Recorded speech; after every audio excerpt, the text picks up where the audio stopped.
বিভিন্নভাবে পদোন্নতির প্রলোভন দেখিয়ে তারা আকর্ষণ করেছে, বিভিন্নভাবে অফিসাররা তাদেরকে দর্শন করেছে। আজকে নারীবাদীরা কেন চুপ? আজকে তোমরা মুখ কেন এনে রেখেছ? কেন রাজপথে আসছো না?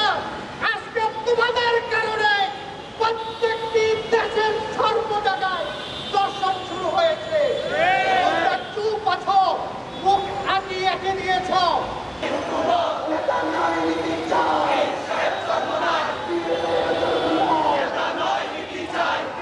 আমাদের বোন, আমাদের মেয়ে মাগুরার যে আসিয়া, তার যদি ডাক্তারি রিপোর্ট আপনারা সবাই যদি মনোযোগের সাথে যদি দেখেন পড়েন, আপনাদের চোখের পানি মনের অজান্তে চলে যাবে।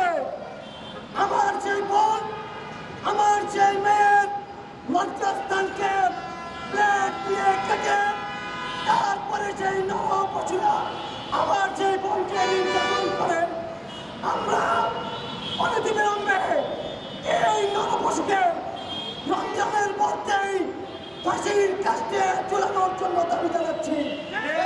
অন্যথায় রমজানের পরে বিশাল ছাত্র আন্দোলনকে নিয়ে আমরণ অন্বেষণ করে এই রায়কে বাস্তবায়ন করবো আমরা ইনশাআল্লাহ। বাংলাদেশে চলমান সকল ধর্ষণের বিচারের দাবিতে দ্রুত বিচার ট্রাইব্যুনাল গঠন করতে হবে। ধর্ষকের আইন শুধুমাত্র মৃত্যুদণ্ড থাকলেই হবে না, ধর্ষককে প্রকাশ্যে মৃত্যুদণ্ড দিয়ে এই আইন কার্যকর করতে হবে।